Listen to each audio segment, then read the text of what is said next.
Sejam bem-vindos a mais um estudo no canal Clamando no Deserto. Nesse momento, nós vamos estudar a lição 5, Expiação Horizontal, a Cruz e a Igreja. Logo mais, iniciamos com uma oração. Que Deus nos abençoe.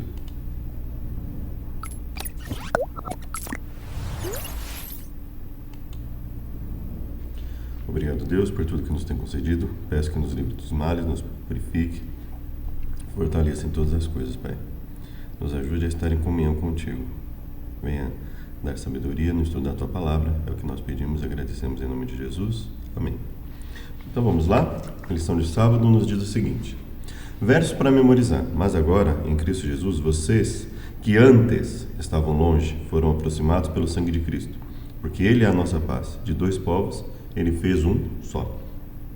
Só um esclarecimento em relação a esse verso. Esse verso não estava dizendo que antes de Jesus não havia possibilidade dos povos se unirem ao povo de Deus, né? Deus, em todo momento em que Ele falava com o seu povo, Ele dizia ao seu povo que a intenção era fazer com que outros povos vissem eles e dissessem: que povo sábio e entendido, que povo tem um Deus tão chegado como esse povo.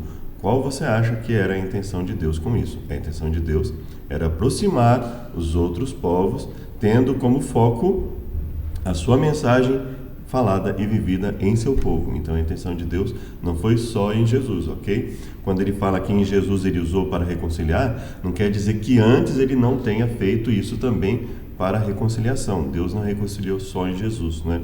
Às vezes algumas pessoas leem esse verso e acham que só a partir de Jesus houve essa reconciliação.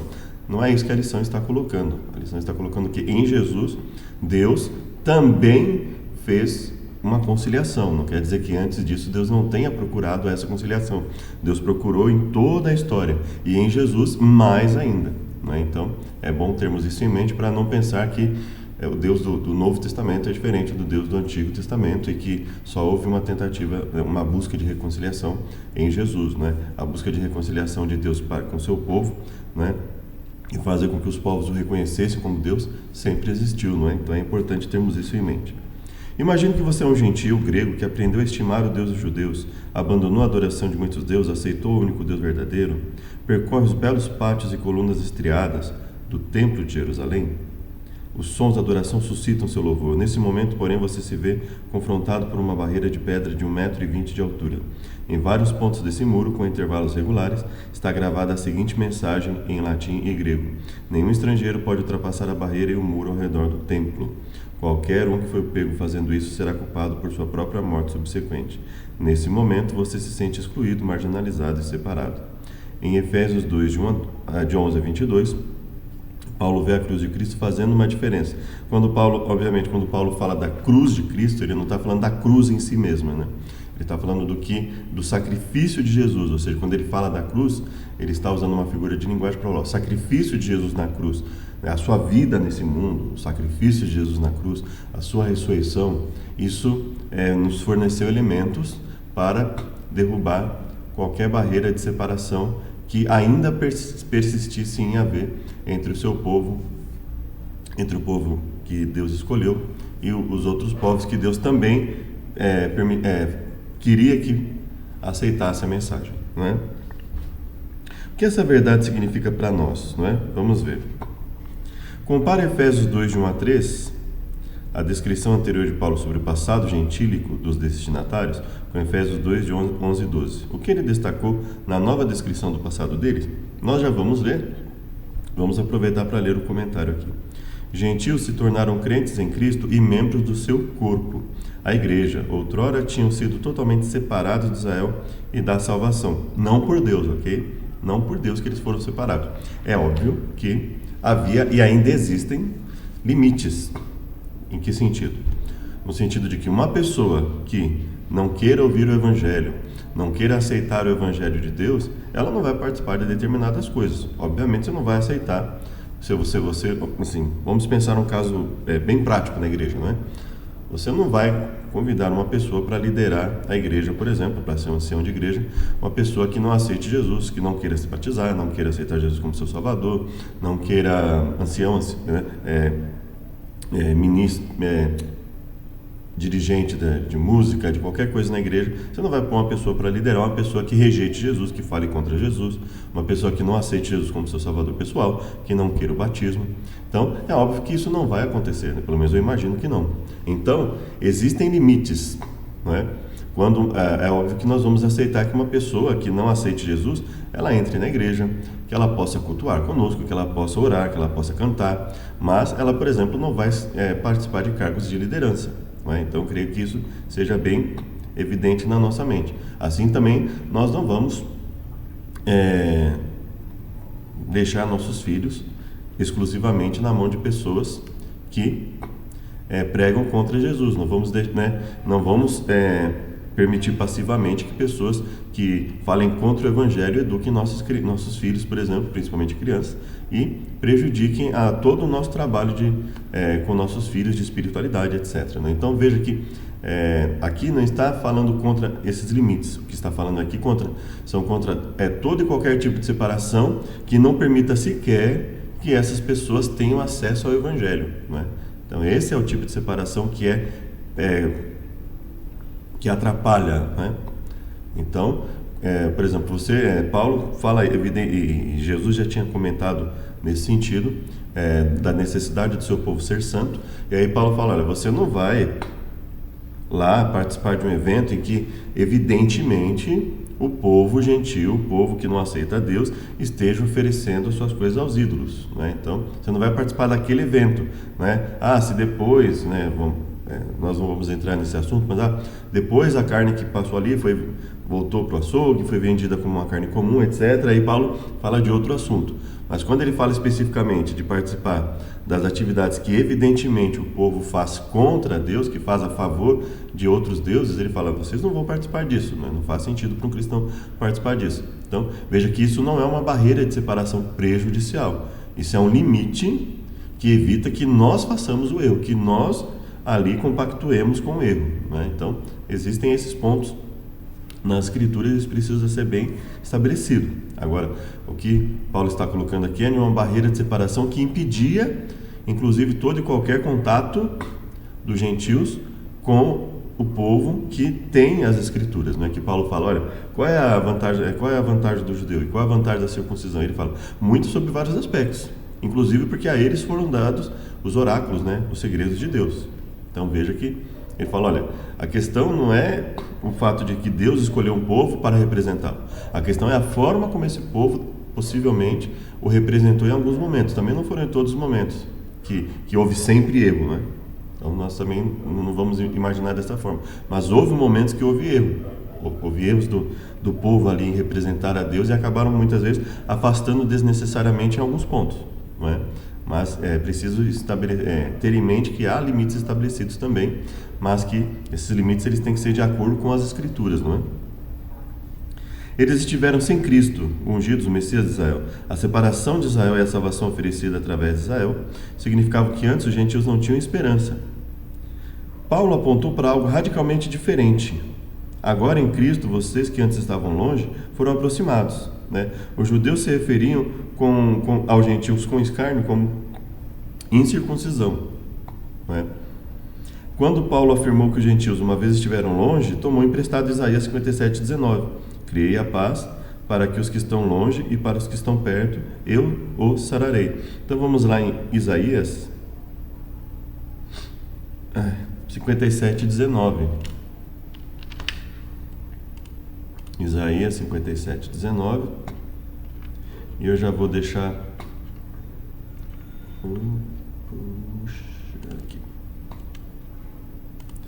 57:19. Nós vamos ler isso contextualizadamente, ok? Então vamos lá. Vamos para só terminar aqui de ler uma outra parte. Essa boa nova nos convida a considerar as divisões que existem em nossa vida e na igreja e a refletir sobre o poder da cruz. A cruz pode curar a grande ruptura entre os judeus e gentios e todas as nossas rixas de divisões podem ser resolvidas ali. Bom, aí depende do que ele está querendo dizer com a cruz pode resolver todas as rixas, ou seja, focar no sacrifício de Jesus e na sua doutrina vai nos ajudar a evitar rixas e divisões desnecessárias. Agora, existem coisas que nós temos que aceitar, vamos aceitar todo e qualquer tipo de coisa? Toda e qualquer união é bem vista? Vamos pensar o seguinte: quando as pessoas se uniram para fazer a Torre de Babel, não é? Aceitar essa construção era uma união do povo de Deus? Evidentemente que não. Quando o povo se uniu para fazer o bezerro de ouro, aceitar essa união era estar de acordo com a palavra de Deus? Evidentemente não. Quando o povo se uniu para assassinar o Messias, isso era uma união de acordo com a palavra de Deus? Também, evidentemente, não. Então, a união para a defesa do que é contrário às Escrituras, essa não é a união que Deus ensinou, essa não é a união que Deus pregou. Então, vai haver momentos que nós temos que ir contra determinadas coisas que acontecem, seja dentro, seja fora da igreja. Qual o critério? Conformidade com as Escrituras. Esse é o nosso único critério. Nós não entendemos que a autoridade eclesiástica, que a autoridade da igreja, esteja acima da autoridade das Escrituras. Então, nós entendemos que a igreja, ela tem autoridade sujeita às Escrituras. A autoridade da igreja está repousada na autoridade das Escrituras e, portanto, ela deve refletir essa autoridade. No momento em que ela não vier a representar isso, nós temos que falar. Assim como Deus estabeleceu os seus profetas, os seus servos, os seus patriarcas, para falar contra os erros que estavam acontecendo. Mas falar de que maneira? Falar de maneira a mostrar nas Escrituras que eles estavam errados e precisavam se arrepender. E não apenas para dizer que eles não teriam chance de se unir a Deus caso se arrependessem. Então tudo deve ser analisado dentro do seu contexto. Inclusive eu recebi duas passagens isoladas de frases que Ellen White teria dito. Eu vou até fazer um vídeo depois sobre isso, em que muitas vezes isso é mal compreendido, né? Muitas vezes os que Deus levanta como atalaias, conforme Ezequiel, para falar para o povo: olha, isso está errado, nós temos que mudar essa situação, são vistos como os acusadores de Satanás. E aqueles que ficam em silêncio diante dos erros do povo de Deus, eles são vistos como servos de Deus que estão buscando uma unidade. Então nós temos que tomar cuidado com isso. Não é esse tipo de unidade que Deus quer, não é uma unidade no erro, é uma unidade na palavra, né? Então nós temos que ter essa cautela. Vamos lá então, em Efésios 2, 1 a 3 primeiro, né? E vos vivificou, estando vós mortos em ofensas e pecados. Então ele já começa com a passagem dizendo: e vos vivificou, estando vós mortos, ou seja, estando vós no passado mortos em ofensas e pecados, Deus vos vivificou. Em que noutro tempo, antes, vocês andavam segundo o concurso desse mundo, nos quais costumavam viver quando seguiam a presente ordem desse mundo e o príncipe do poder do ar, o espírito que agora está atuando nos que vivem na desobediência. Então, Paulo está dizendo que, olha, vocês viviam na desobediência, assim como outros que vivem que ainda querem viver na desobediência. Não vivem mais, não tem mais esse costume. O que significa isso? Que nós não vivemos mais deliberadamente em pecado. Ou seja, nós não aceitamos mais viver em pecado deliberado, nós lutamos contra esse pecado. Se é que, aí como o próprio fala, se é que o Espírito de Deus ainda está atuando em nós. Se o Espírito de Deus atua em nós, então o que acontece? Ele muda a nossa vida, né? Anteriormente, todos nós também vivíamos entre eles. Em que aspecto vivíamos entre eles? Compactuando com os erros deles. Agora, nós vamos até eles para quê? Para evangelizá-los, para mostrar uma forma diferente de viver e dar a eles a oportunidade de aceitar o Evangelho pela nossa teoria e pela nossa prática. Então, nós não vivemos mais entre eles aceitando os erros que eles cometem, compactuando com os erros que eles cometem, mas vivemos entre eles alertando sobre a possibilidade de mudança do poder transformador de Deus para uma vida realmente mais feliz, com uma paz verdadeira, com uma vida de consagração e obediência a Deus. Anteriormente, todos nós também vivíamos entre eles, satisfazendo as vontades da nossa carne, seguindo seus desejos e pensamentos. Então, antes nós seguíamos os desejos e pensamentos da carne, vivíamos instintivamente. Agora não, agora nós lutamos contra os instintos. Ainda que eventualmente caiamos, lutamos contra isso, e quando caímos, temos que reconhecer que estamos errados, né? O primeiro passo para mudar de vida é reconhecer que está errado. Se eu estou em erro, e ao invés de reconhecer que estou errado, eu digo que as pessoas que estão me mostrando o meu erro é que estão erradas, então existe um grande egocentrismo em mim, e não nas pessoas. As pessoas estão corretas em me alertar. A Bíblia diz isso constantemente. Então, cabe a mim, quando efetivamente perceber que segundo as Escrituras eu estou errado, mudar e não recriminar as pessoas que vêm me alertar sobre isso. Alertar dentro das Escrituras também, não é? Então, como os outros, éramos por natureza merecedores da ira, ou conforme Almeida, né? Éramos por natureza filhos da ira, ok? Mas Deus, que é riquíssimo em misericórdia, pelo seu muito amor com que nos amou, estando nós ainda mortos em nossas ofensas, nos vivificou juntamente com Cristo pela graça sois salvos. Então ele falou, a graça de Deus é transformadora. E aí ele pede para comparar com Efésios 2, 11 e 12, né? Portanto, lembrai-vos de que vós, noutro tempo, eres gentios na carne, chamados de circuncisão pelos que na carne se chamam circuncisão, feita pela mão dos homens, que naquele tempo estáveis sem Cristo, separados da comunidade de Israel, ou seja, não estamos mais separados da comunidade de Israel, estranhos às alianças da promessa, não estamos mais estranhos às alianças da promessa, não tendo esperança, não tínhamos, agora temos esperança, sem Deus no mundo, agora temos Deus, mesmo estando nesse mundo, temos a Deus. Agora em Cristo Jesus, vós que antes estavais longe, já pelo sangue de Cristo chegastes perto. Olha que maravilha. Isso sim é o verdadeiro evangelho. É o evangelho que me mostra, olha, agora eu sou uma nova pessoa, né? Então eu mesmo não vou me contentar com os pecados que cometo. Então, o verdadeiro cristão, a maioria das vezes, ou em todas as vezes seria ideal, mas às vezes não acontece isso, né? Mas o verdadeiro cristão, ele nem precisa que outros venham falar sobre os erros, porque ele mesmo percebe os erros e busca mudar. Mas infelizmente existem aqueles que, estando em erros, culpam os outros pelos erros que eles cometem. E aí é um grande problema. Reconciliação, o presente de Deus que vem da cruz. Ele é nossa paz, o qual de ambos fez um e destruiu a barreira, o muro de inimizade. O objetivo dele era reconciliar com Deus os dois em um corpo, por meio da cruz, por meio do seu sacrifício, ok? Não por meio da cruz, como a cruz em si, mas por meio do seu sacrifício. Quando ele fala sacrifício, não só pelo seu sacrifício, pela vida que ele viveu aqui, de ensinamentos, pelo seu sacrifício, pela sua ressurreição, né? Pelas suas promessas. Como Paulo descreveu a cruz e o impacto da obra de Cristo, como você resumiria o que ele disse sobre a cruz? De que modo ele muda nossos relacionamentos? Vamos lá? Efésios 1, depois vem Efésios 4, Efésios 2 também, né? 5, e aí assim nós vamos ler todos eles. Bom, vamos ver o comentário da lição. No contexto de Efésios 2, de 11 a 22, a cruz ofereceu 3 grandes recursos aos crentes. Veja que quando Paulo fala da cruz, Paulo está personificando algo. Ele não está falando da cruz em si. Então é importante que nós tenhamos isso em mente, tá? Paulo não está falando da cruz como um instrumento mítico, não digo, mas como um instrumento mágico, não. Paulo não está falando da cruz nesse sentido. Toda vez que Paulo usa o termo cruz, ele fala, olha, pelo sacrifício, pela vergonha que Jesus passou por nós, por ele ter se tornado maldito por morte de cruz, maldito aquele que foi pendurado no madeiro, porque ele se tornou maldito por nós, ele assumiu a nossa maldição e nos livrou, e ele, assumindo essa maldição, ele quebra essa maldição, né?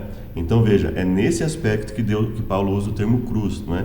Não no sentido de que nós devamos venerar a cruz, usar a cruz como um instrumento mágico, usar a cruz como um instrumento de expulsão de demônios. Não é nesse sentido que ele quer dizer, né? Ele fala no sentido do sacrifício de Jesus na cruz, não é? Jesus assumir os nossos pecados, morrer no nosso lugar, né? Esse é o aspecto que ele fala. Os gentios que estavam longe agora são unidos em um só povo com os que já participavam disso. A inimizade, ektran, palavra grega relacionada a ektros, inimigo,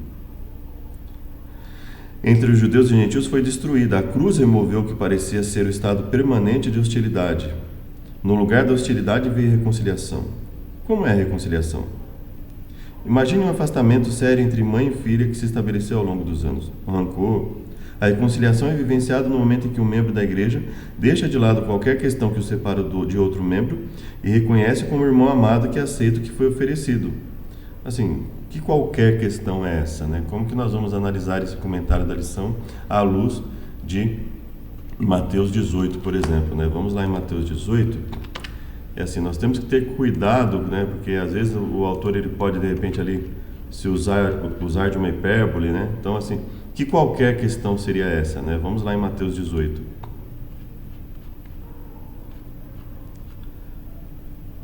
Aqui. Vamos lá em Mateus 18. Ora, se teu irmão pegar contra ti, vai e repreende-o entre ti e ele só. Se te ouvir, ganhaste teu irmão. Então assim, qualquer que seja o motivo que tenha separado, se ele ouvir, aí ok, ganhamos o irmão. Mas se ele não ouvir, eu ganhei o irmão ainda assim, eu tenho que aceitar o irmão ainda assim e ganhar. Tá tudo bem se ele não aceitar a repreensão, ele vai continuar sendo nosso irmão, mesmo sendo rebelde em Deus? Vamos ver. Mas se não te ouvir, leva ainda contigo 1 ou 2, para que pela boca de 2 ou 3 testemunhas, toda a palavra seja confirmada. Se não escutar, diz a igreja. Se também não escutar a igreja, considera como gentio publicano. Em verdade vos digo que tudo que ligardes na terra terá sido ligado no céu, e tudo que desligardes na terra, aqui no caso será ligado ou terá sido ligado, de acordo com determinada versão, como por exemplo, Nova Versão Internacional, tudo que ligarem terá sido ligado no céu.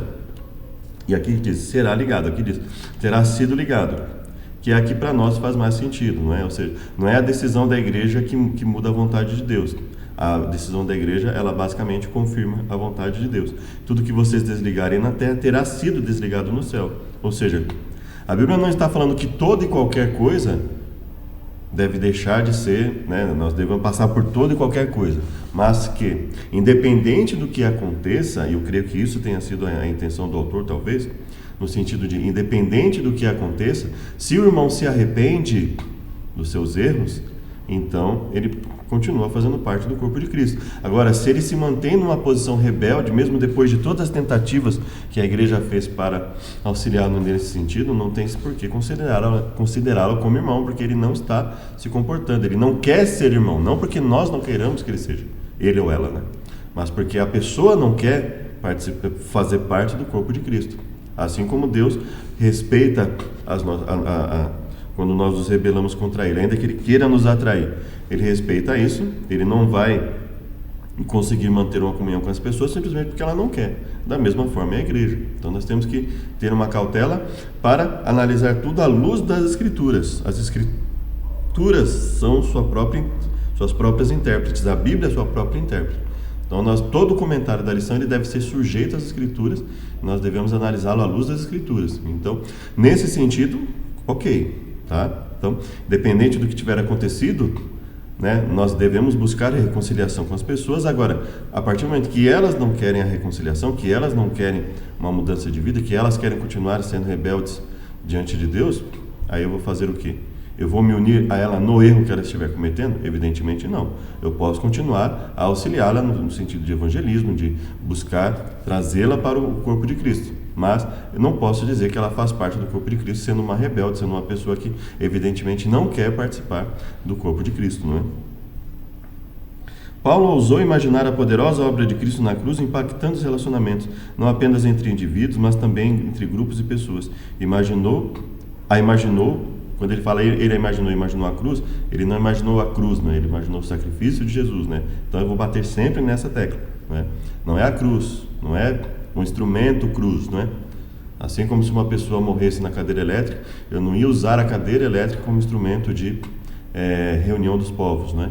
Eu iria dizer assim, o sacrifício daquela pessoa, o fato daquela pessoa abdicar da própria vida em amor às pessoas, isso é o que reúne as pessoas, ok?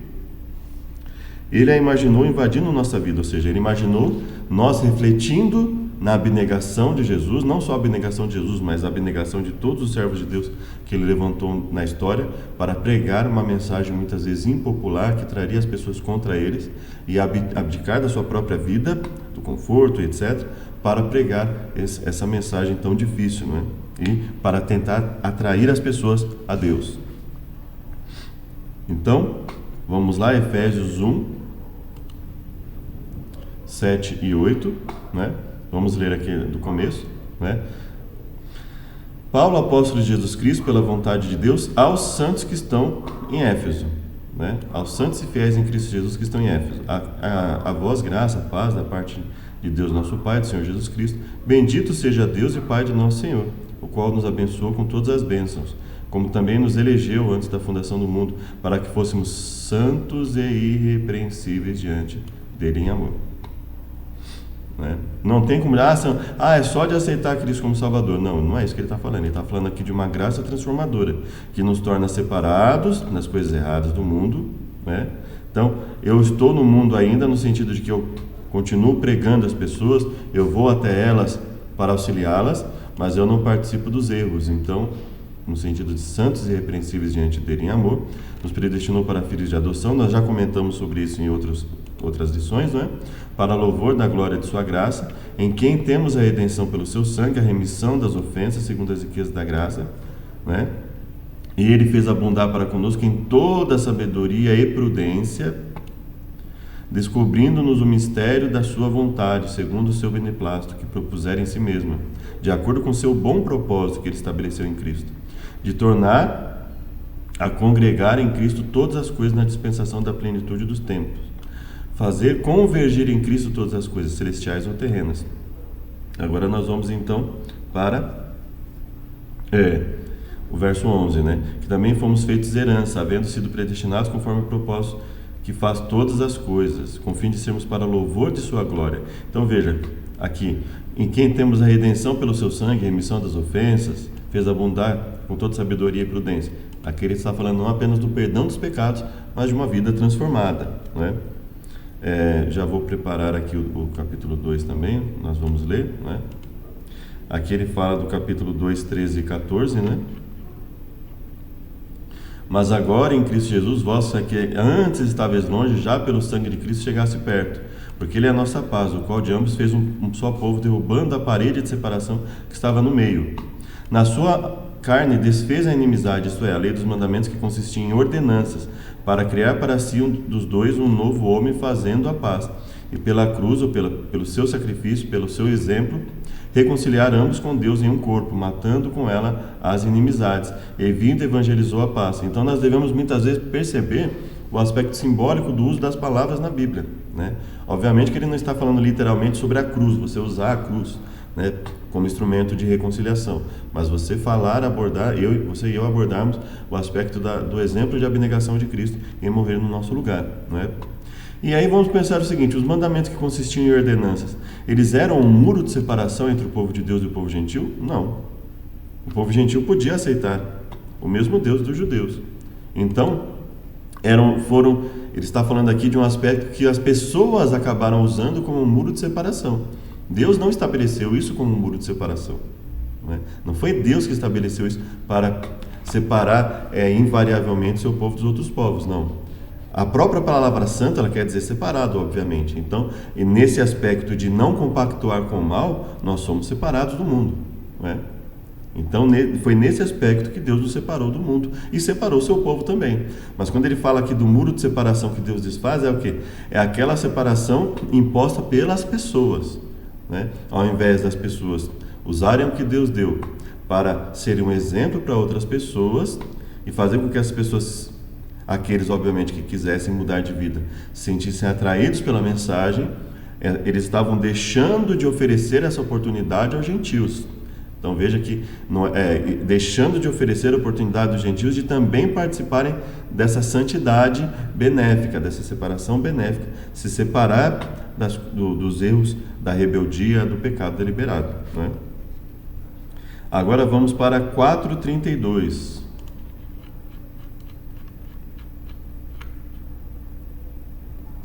Vamos aqui um pouquinho antes, porque, veja, o 32 ele vai dizer o seguinte: antes sejam uns para com os outros benignos, misericordiosos, perdoando-vos uns aos outros, como também Deus os perdoa em Cristo.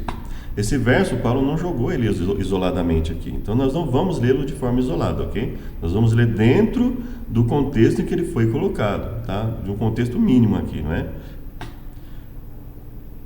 Que quanto ao trato passado, começar a ler a partir do 22. Quanto ao trato passado, quanto ao que vocês eram no passado, vos despojeis da velha pessoa, do velho homem, ok? Que vocês foram ensinados a despir-se do velho homem que se corrompe por desejos enganosos, a serem renovados no modo de pensar, a revestir-se do novo homem, criado para ser semelhante a Deus em justiça e em santidade provenientes da verdade. Então, o verso 32, ele não está dizendo que eu tenho que abandonar tudo que Deus me ensinou sobre santidade em nome de uma união com as pessoas. Não é isso que ele está dizendo, ok? Então, veja que tudo deve ser analisado dentro do seu contexto. Portanto, cada um de vocês deve abandonar a mentira e falar a verdade ao seu próximo. Ou seja, aquele que estiver mentindo, ele tem que parar de mentir. Não é falar assim, a pessoa está dizendo que eu estou mentindo, ela está sendo usada por Satanás porque ela está me acusando de mentir. Olha, mas se você está mentindo mesmo, se eu estiver mentindo, sou eu que tenho que parar de mentir. E não querer que o irmão me veja mentindo e fique em silêncio como se ele não tivesse que falar nada. Não é esse o aspecto que Paulo está falando. Pelo contrário, ele fala, nós todos temos que mudar. E um dos pontos de mudança para viver em santidade, para ser semelhante a Deus em justiça e santidade provenientes da verdade, é que abandonar a mentira, falar a verdade, pois todos somos membros de um mesmo corpo. E quando vocês ficarem irados, não pequem. Não deixem que a ira tome conta, que vocês façam coisas que estejam contrárias à palavra. Apaziguem a sua ira antes que o sol se ponha, e não deem lugar ao diabo. Então veja, ele fala, falar a verdade, não agir instintivamente quando estiver irado. O que furtava, não furte mais. Antes trabalhe. Então não é para a pessoa que está ali sem fazer nada achar que ela tem o direito de continuar sem fazer nada, que as pessoas têm que ver isso em silêncio. Não. Ele fala, olha, o que furtava, não furte mais. Isso vale para todos, né? Ou será que essa carta só valia para os Efésios, né? Claro que não. Fazendo algo de útil com as mãos, para que tenham que repartir com quem estiver em necessidade. Então ele fala, você vai ganhar o seu dinheiro de forma honesta, e aí sim repartir. E não repartir as coisas baseado num ato errado, como furto. Você não vai furtar as coisas para repartir com o seu próximo, né? Você vai trabalhar e com esse trabalho honesto você vai repartir aquilo que você tem com quem tiver necessidade. Nenhuma palavra torpe saia da boca de vocês, mas apenas a que for útil para edificar os outros. E dentre as palavras que são úteis para edificar os outros, são palavras de advertência. Veja só, ele está fazendo uma série de advertências aqui, não é? Ele fala, temos que ser novas pessoas, temos que abandonar a mentira e falar a verdade, não podemos agir em função da ira, não podemos furtar, nenhuma palavra torpe deve sair da nossa boca, mas apenas a que for útil para edificar os outros, inclusive palavras de advertência, conforme ele mesmo colocou, conforme a necessidade, para que conceda graça aos que ouvem, ou seja, para que conceda oportunidade de salvação aos que ouvem. Não entristeçam o Espírito Santo de Deus, com o qual vocês foram selados para o dia da redenção. Livrem-se de toda a amargura, indignação, ira, gritaria, calúnia, bem como de toda maldade. E aí sim ele finaliza, sejam bondosos e compassivos uns para com os outros, perdoando-se mutuamente, assim como Deus perdoou vocês em Cristo. Então ele fala, nós temos que advertir as pessoas, mas também nós temos que oferecer a elas a oportunidade de arrependimento, de confissão dos pecados, oferecer a elas a oportunidade de entender que Deus nos perdoa dos nossos pecados e nós devemos perdoar uns aos outros. Veja que o verso não está aqui isolado. É só isso, né? E muitas pessoas confundem isso na igreja. Acham que você tem que ver o erro acontecer e ficar em silêncio e não alertar e não fazer nada. Não é isso que a Bíblia está falando. Então, nós devemos estudar as coisas dentro do seu contexto e sujeitar tudo às Escrituras, e não à nossa vontade, né? Então, vamos lá para o capítulo 5, 2 e 25. Sede, pois, imitadores de Deus como filhos amados, andai em amor, como também Cristo vos amou. Se entregou a si mesmo por nós, em oferta e sacrifício a Deus em cheiro suave. Veja, é um problema quando vai... Por que a lição pegou só o verso 2 e depois já pulou para o 25? Olha o que tem depois do 2, entendeu? Então veja aqui, o que a lição está te dando é um norte para você seguir. Mas se você ler só os versos isoladamente, você não vai ter uma visão adequada do que a Bíblia está falando. Então, você enxergar o que a lição colocou como os versos-chave para você estudar, isso vai te ajudar. O que significa o verso-chave? Que você vai ter esse verso como chave, mas dentro do contexto em que ele está inserido. Então vamos ver, esse é o verso-chave, andar em amor, como também Cristo nos amou, se entregou por nós. Agora vamos ver o que ele diz. Mas a fornicação e toda impureza ou avareza, nem ainda se nomeia entre vós como convém a santos. Então ele fala, olha, viver em amor é fugir de todo pecado, de toda impureza, de toda maldade, malignidade. Isso é viver em amor. Nem torpezas, nem parvoíces. Vamos ver aqui o nova versão. Não haja obscenidade nas conversas tolas, nem gracejos imorais, que são inconvenientes, mas ao invés disso, ação de graça. Pô, veja que ele acabou de falar em amor e ele faz advertências sérias. Olha, esse tipo de coisa não deve estar nem na nossa boca, porque vocês podem estar certos disso. Vejam, verso 2. Vivam em amor, como também Cristo amou e entregou. E o que Paulo entendia como viver em amor? Não advertir as pessoas? Não, olha só. Que vocês podem estar certos disso. Nenhum imoral, nem impuro, nem ganancioso, que é idólatra, tem herança no reino de Deus e de Cristo e de Deus. Ninguém os engane com palavras tolas. Pois é por causa dessas coisas que a ira de Deus vem sobre os que vivem na desobediência. Portanto, não participem com eles dessas coisas. Então, peraí. Ele não está falando de toda e qualquer união aqui.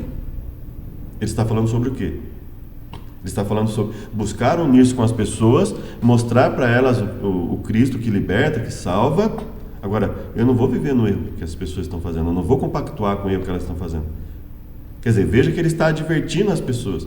E ele adverte só os de dentro?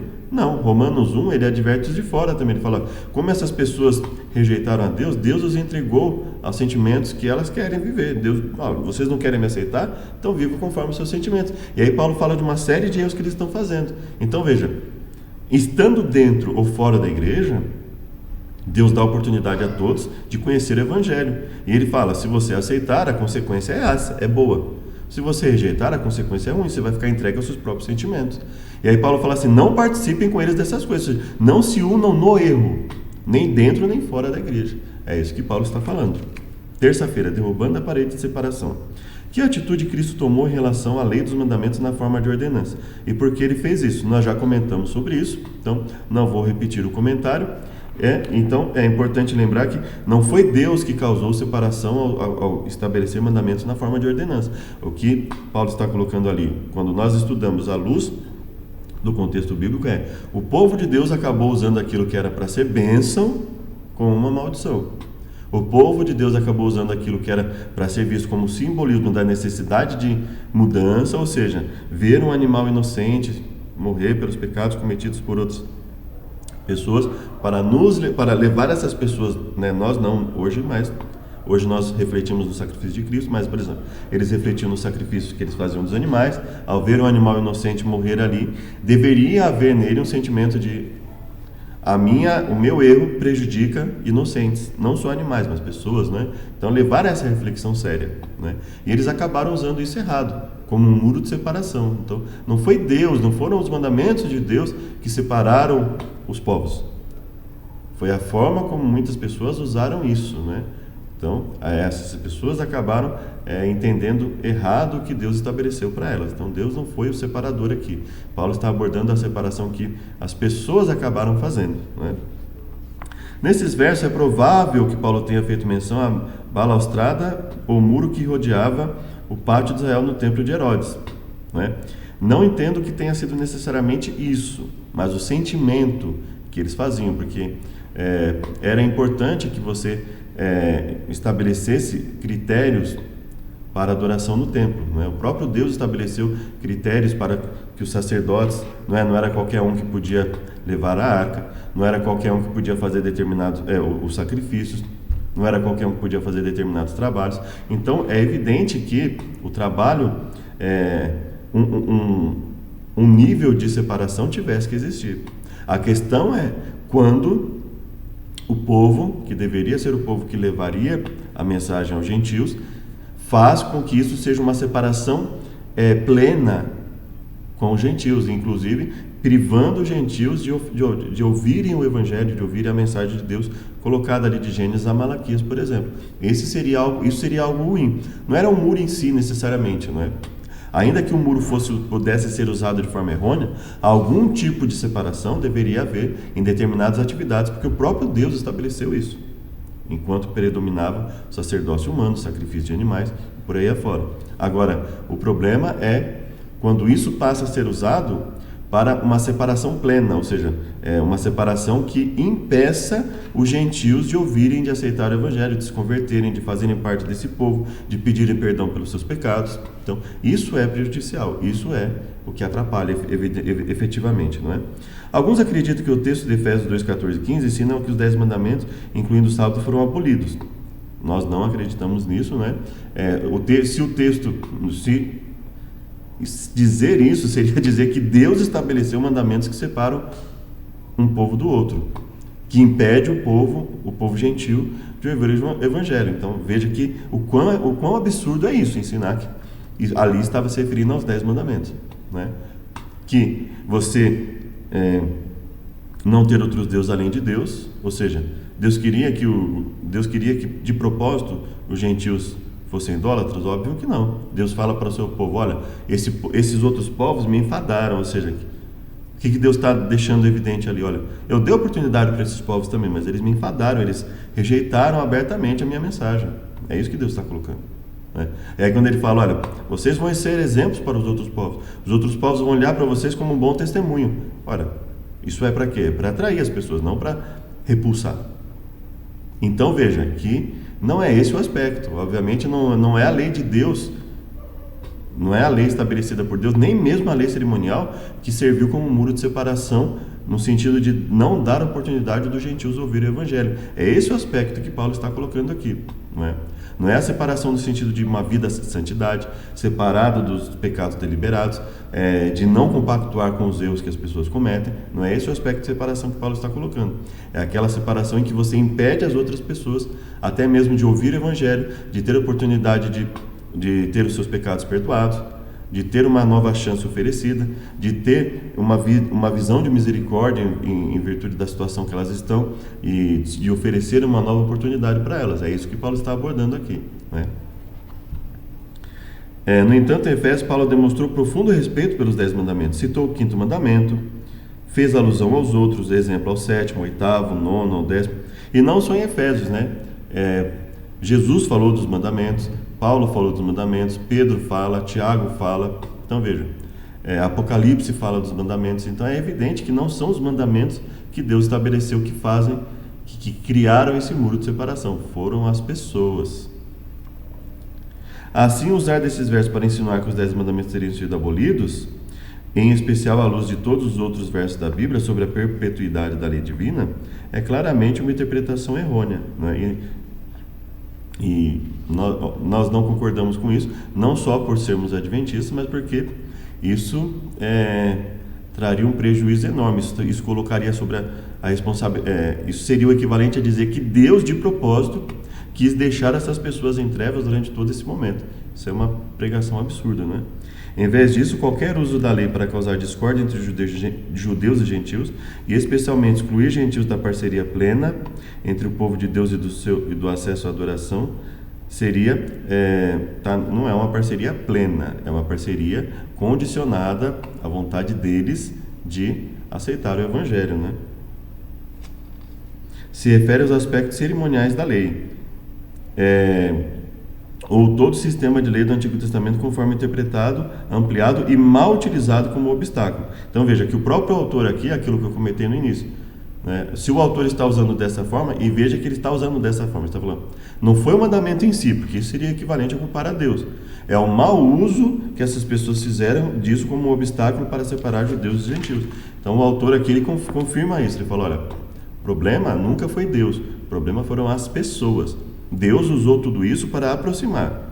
As pessoas é que usaram isso para afastar desnecessariamente. Como Paulo resumiu o ministério de Cristo em Efésios 2, 17 e 18. O conceito de paz é importante em Efésios, visto que a carta começa e termina com as bênçãos de paz. A paz de Deus, nosso Pai, do Senhor Jesus Cristo. Antes, em Efésios 2, 11 a 22, Paulo argumentou que Cristo personifica a paz, ele é a nossa paz. Sua cruz produz paz. Cristo não só destrói algo, a hostilidade entre o judeu e o gentil, mas cria uma nova humanidade. Tal paz não é apenas ausência de conflito, ecoa o conceito hebraico de shalom, experiência de totalidade e bem-estar, ou seja, um bem-estar completo, uma paz verdadeira. Como Paulo imaginava os crentes compartilhando a mensagem da paz de Jesus? Os evangelhos contêm exemplos de Jesus como pregador da paz. Em suas mensagens de despedida aos discípulos, prometeu a eles e a nós: deixo a vocês a paz. Minha paz lhe dou. Concluiu: falei essas coisas para que em mim vocês tenham paz. No mundo vocês vão ter aflições, mas tenham coragem. Eu venci o mundo. Efésios 2, 17 e 18, Paulo ressaltou que a pregação da paz de Cristo se estendia além do período de seu ministério. Tanto aos que estavam longe, judeus antes de serem convertidos, como os que estavam perto. Judeus comparar com Efésios 2, de 11 a 13. Ao aceitar essa proclamação, todos os crentes experimentam uma bênção profunda. Então, a paz, dentro do contexto que nós já lemos aqui, né? Em Efésios 2, 17 e 18 nós já lemos: e vindo ele evangelizou a paz a vós que estavais longe e aos que estavam perto, porque por ele ambos temos acesso ao Pai e ao mesmo Espírito. E Jesus, obviamente, ele pregou aos judeus, depois aos gentios, e a própria ordem dele foi: pregai primeiro as ovelhas perdidas da casa de Israel. Se ele fala primeiro as ovelhas perdidas da casa de Israel, significa, ou seja, vocês iniciam por eles e depois vão aos gentios. Então essa era a estratégia: primeiro ganha aqueles que já estão propensos a aceitar, e depois, tendo essa força, porque os convertidos vão auxiliar na pregação, vocês vão ter aí um grande grupo para pregar o evangelho aos gentios também. Então esse era o plano estratégico de Jesus, não é? Não era o plano de afastar, mas o plano de montar estratégias de pregação sem abalar o conteúdo bíblico, ok? Então a estratégia de pregação ela também não pode abalar. Eu não posso baixar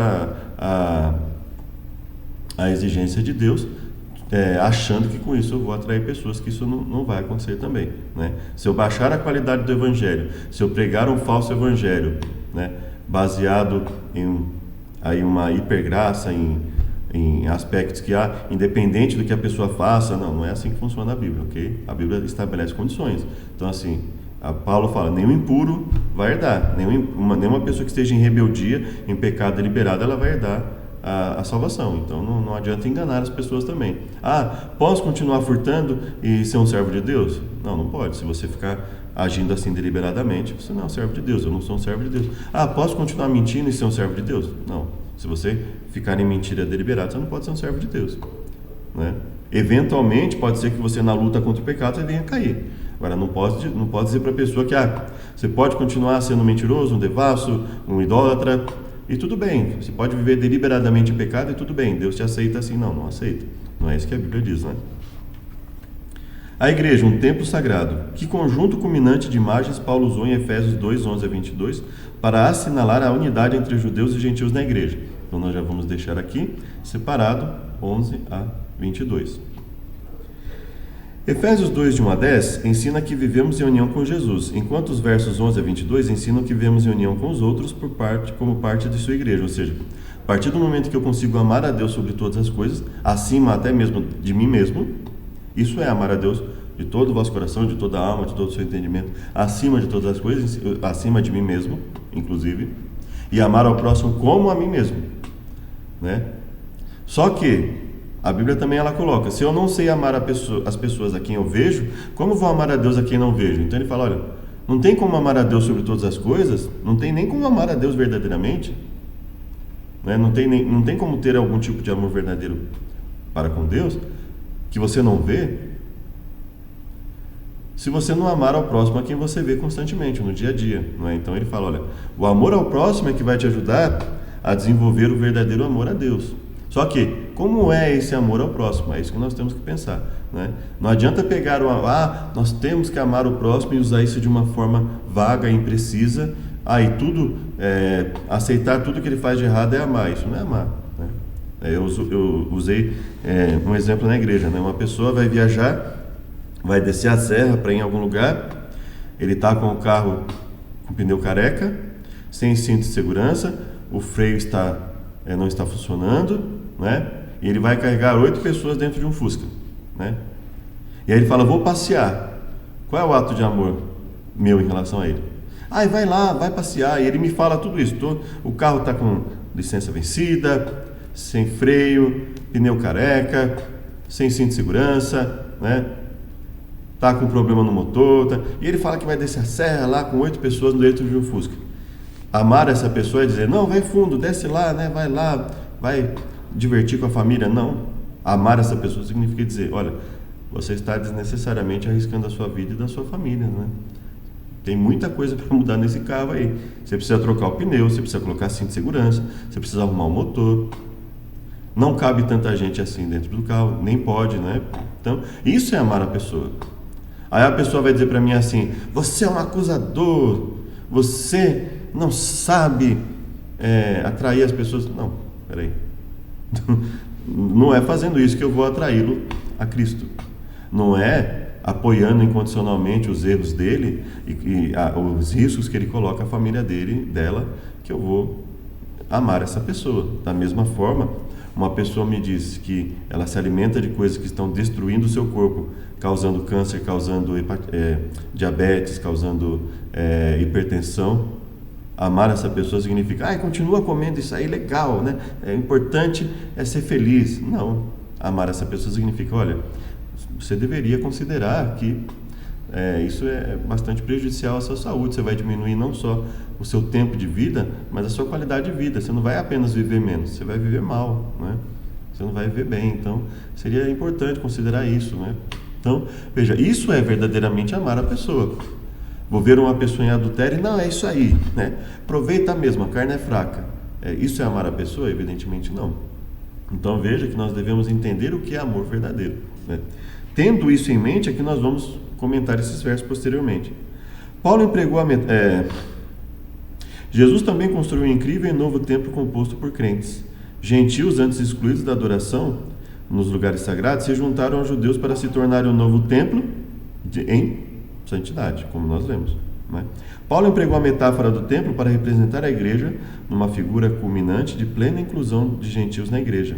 Antes banidos da adoração no pátio de Israel no templo, eles não só ganharam acesso, mas se tornaram materiais de construção para o novo templo.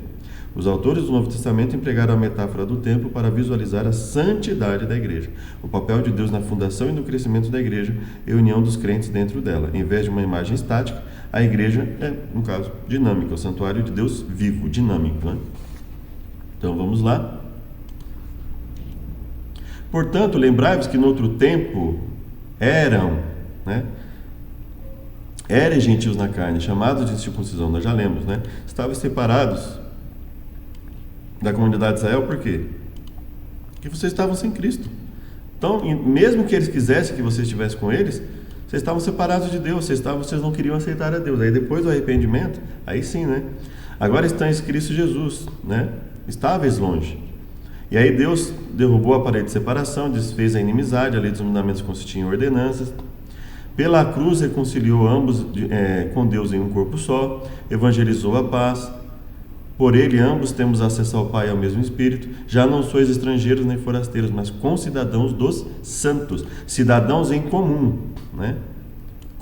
Cidadãos em comum da pátria celestial, dos santos, da família de Deus. Então vocês fazem parte do povo santo, o povo que busca se separar para Deus, obedecer a Deus, viver uma vida de santidade, edificados sobre o fundamento dos apóstolos e dos profetas, de que Jesus Cristo é a principal pedra de esquina. Então, assim, está muito evidente aqui, né? Ou seja, por que vocês são um povo só? Porque vocês estão fundamentados na mesma coisa. Fundamento dos apóstolos, profetas, de que Jesus é a principal pedra de esquina. Ou seja, vocês estão fundamentados nos ensinos que Deus estabeleceu.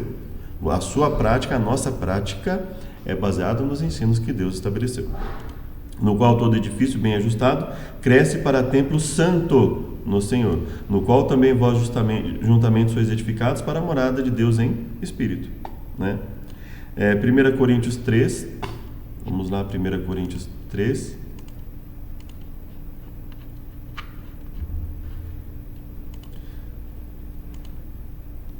(9 a 17). Porque nós somos cooperadores de Deus, vós sois lavoura de Deus e edifício de Deus, segundo a graça que me foi dada, pus eu, como sábio arquiteto, o fundamento, e outro edifica. Mas veja cada um como edifica. Olha, não é para edificar de qualquer forma, não, amigo. Porque ninguém pode pôr outro fundamento além do que está posto, o qual é Jesus Cristo. Então não é uma união a qualquer custo, não, é uma união tendo como fundamento Jesus Cristo. E se o fundamento é Jesus Cristo, as Escrituras, elas vão determinar como essa união vai ocorrer.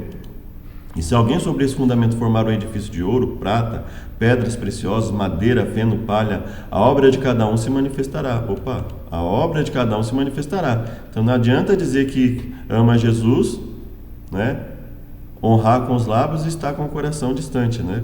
O fogo provará qual seja a obra de cada um. Se a obra que alguém edificou nessa parte permanecer, receberá galardão. Se queimar, sofrerá detrimento, mas o tal será salvo todavia como pelo fogo. Não sabeis vós que sois templo de Deus e que o Espírito Santo de Deus habita em vós? Se alguém destruir o templo de Deus, Deus o destruirá, porque o templo de Deus que sois vós é santo. Ninguém se engane a si mesmo. Se alguém dentre vós se tem por sábio deste mundo, faça-se louco para ser sábio, porque a sabedoria desse mundo é loucura diante de Deus, pois está escrito: ele apanha o sábio na sua própria astúcia. Então, basicamente, o que ele está dizendo aqui é o quê? Olha, você precisa ter em mente que não é união a todo custo, não, tá? É assim, existem regras a serem seguidas pelo povo de Deus. Você quer participar do povo de Deus? Existem normas que Deus estabelece. Você será sempre bem-vindo, bem-vinda para participar do povo de Deus, mas ao participar, você tem que entender que tem regras. Não são essas pessoas, não é o povo de Deus que tem que ver a sua rebeldia e agir como se nada tivesse acontecendo. É você que tem que mudar. Assim como eles que estão lá, tem que continuar mudando também. Eu não posso simplesmente achar que o que eu fiz no passado, eu obedeci a Deus no passado, agora eu posso tirar férias. Não posso, né? Então vamos lá. A igreja como templo, nesse caso aqui ele está dizendo o quê? O que é a igreja como templo? A igreja tem que ser dinâmica, inclusive no sentido de transformação, não é? 2 Coríntios 6, 14.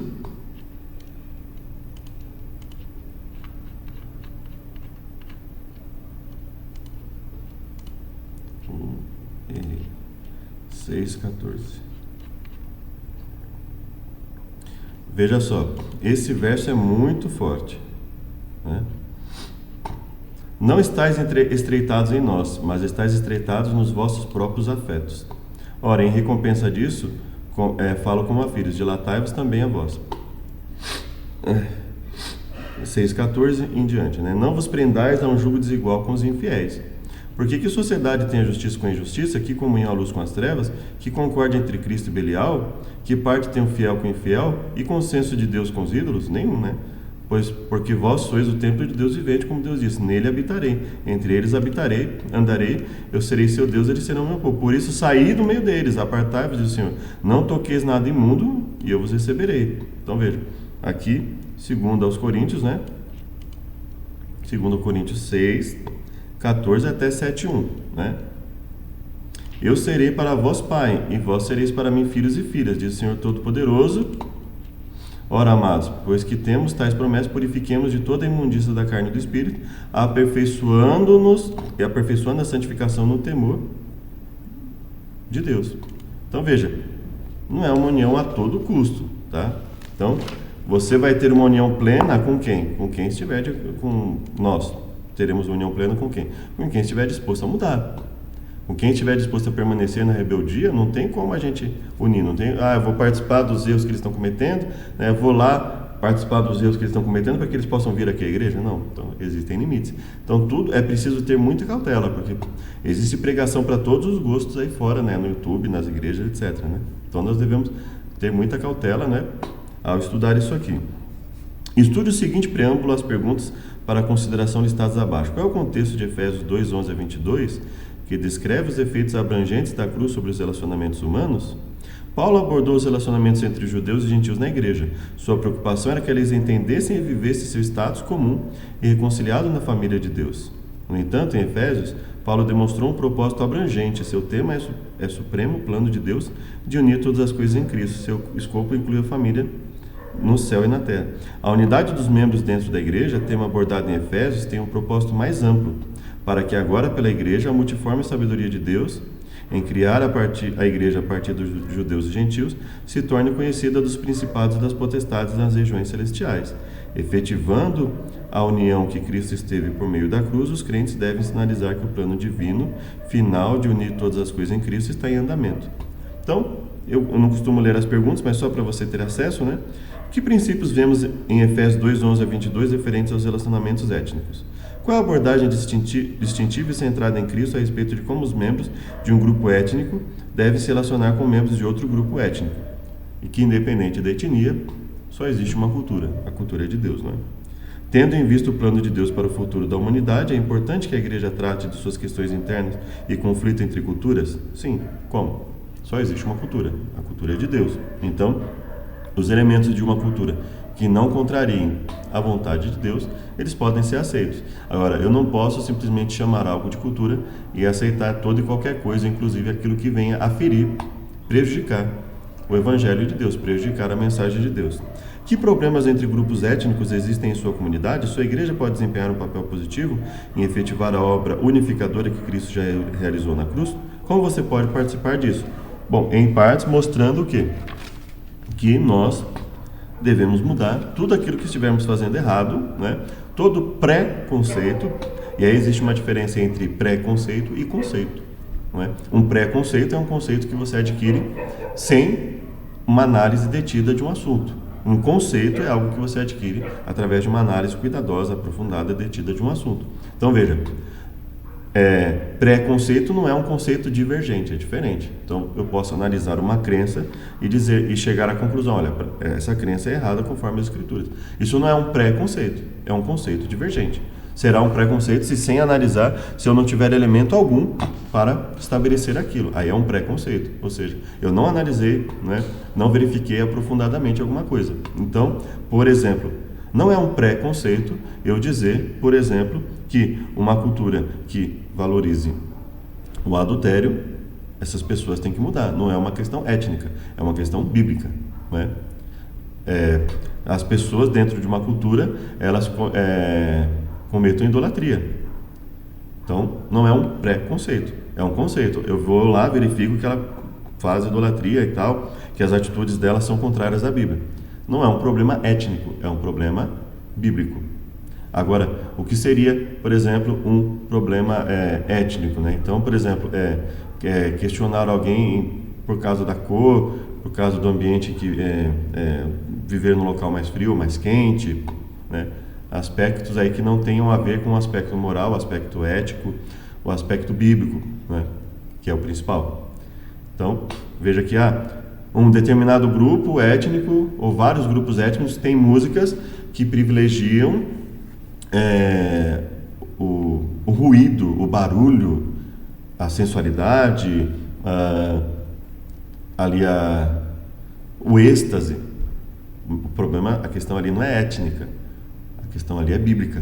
Ou seja, as pessoas estão oferecendo um culto racional a Deus, elas estão buscando a Deus para contemplação, para reflexão das coisas, ou elas estão confundindo êxtase com alegria no Senhor? Isso não é uma questão étnica, é uma questão bíblica. Então perceba, ter um conceito diferente não quer dizer ter um pré-conceito, né? Assim como, por exemplo, uma pessoa que acha que amar a outra é aceitar passivamente tudo de errado que ela faz, toda a rebeldia que essa pessoa cometa, achar que isso é amor. Isso não é o amor segundo o conceito bíblico, ok? Deus nos dá a oportunidade de nos transformar, mas Ele não vai salvar todos, independente do que essas pessoas façam. Então veja que isso é um conceito deturpado de amor. Achar que amar, que ser amigo de alguém, que é realmente amar o meu próximo, é vê-lo tratando mal a família, os amigos, no sentido de uma pessoa que é assassino, é adúltero, traficante, e fala, tá tudo bem, né? Deus aceita todo mundo, eu tenho que abraçar. Não foi para isso que nós somos chamados, né? Isso não é um pré-conceito, isso é um conceito estabelecido, um conceito bem determinado. Então nós temos que ter essa cautela, né? Então, tendo isso em mente, que não é esse tipo de união que eu tenho que propor, uma união no erro, dizer que Deus aceita a pessoa no seu pecado, que a graça liberta no pecado. Não, a graça liberta do pecado. Deus nos perdoa e nos chama para uma vida de santidade, para não vivermos mais em pecado deliberado, pecado voluntário. É uma luta contra o pecado. Eu não vou olhar para o pecado e ficar feliz. Não, eu vou olhar para o pecado que eu cometo, que as pessoas cometem, e ficar triste com isso. Porque o amor não se alegra com a injustiça. E se o amor não se alegra com a injustiça, mas se alegra com a verdade, uma pessoa que ama verdadeiramente, quando ouvir a verdade, se o amor de Deus estiver nela, ela vai ficar feliz em ouvir a verdade, mesmo que isso seja contrário ao que ela esteja fazendo. Então, se eu sou um idólatra e eu ouço que a idolatria não agrada a Deus e eu amo a Deus e o meu próximo de verdade, eu vou ficar feliz em ouvir a verdade, porque eu não me alegro com a injustiça. Eu passo a entender que idolatria é injustiça diante de Deus. Então eu não vou praticar. Eu vou entender que desonrar pai e mãe é uma atitude de injustiça tanto diante de Deus como diante dos pais. Pais e mães, entenda-se, né? Os pais, né? Então, eu não vou me alegrar com a injustiça, eu não vou me alegrar desonrando pai e mãe. Eu vou me alegrar com a verdade é de que eu preciso mudar, que eu preciso honrar pai e mãe. Eu não vou me alegrar transgredindo o sábado, não vou me alegrar tendo outros deuses diante de Deus, fazendo imagem de escultura. Eu não vou me alegrar adulterando, furtando, cobiçando, mentindo, fazendo um negócio fraudulento, seguindo a multidão para fazer o mal. Eu não vou me alegrar com um tipo de música que cause êxtase, com um tipo de vestimenta que cause sensualidade, êxtase nas pessoas. Eu não vou me alegrar com um tipo de alimentação que me prejudique. Eu vou me entristecer sabendo que estou lutando contra isso e que muitas vezes eu acabo caindo. Muitas não, né?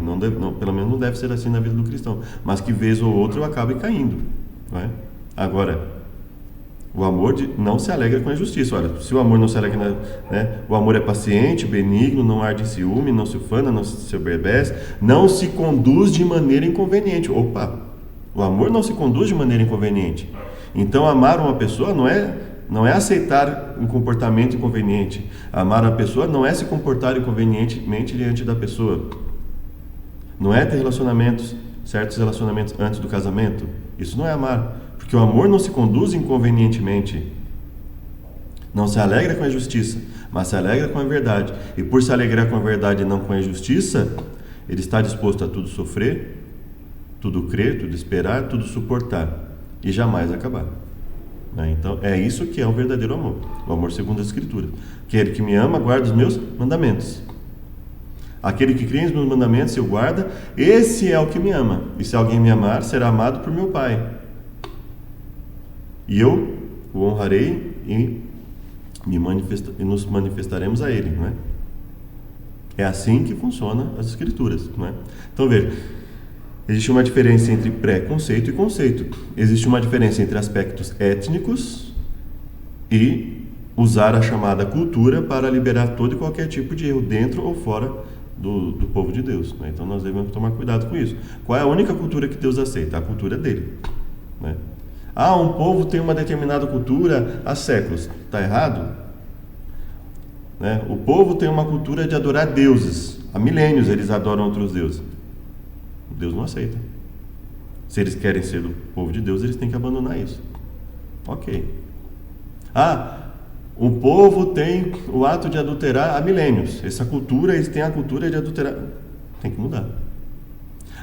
Esse povo, na cultura desse povo, mentir não tem problema. Eles mentem uns para os outros constantemente, há milênios.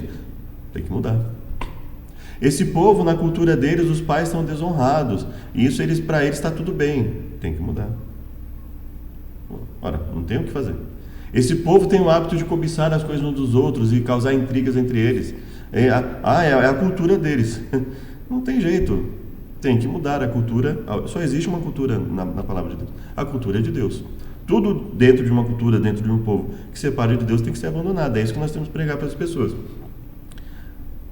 Aceitá-los, conversar com eles, dar a eles a oportunidade, só que dizer o seguinte: olha, tem que haver mudança. Se não houver transformação, se você não permitir que Deus trabalhe na sua vida, em vão será tudo que você fizer. Né? Não adianta só falar de Deus. Né? Não adianta honrar com os lábios. Ele tem que estar no coração. Porque até a oração, aquele que desvia seus ouvidos de ouvir a lei de Deus, de ouvir a palavra de Deus, até a sua oração será abominável. Então nós temos que ter tudo isso em mente. Né? Nós não podemos enfeitar a mensagem escondendo aquilo que precisa ser transmitido. Nós devemos ter amor, nós devemos perdoar, nós devemos aceitar as pessoas de todos os lugares, de todos os países, etc. Mas em todo momento nós devemos falar: olha, é preciso que eu e você nos mudemos e nos apoiamos nas Escrituras. Essa é a única forma de ter a verdadeira união que Deus estabeleceu. Deus os abençoe a todos. Convido para uma oração final.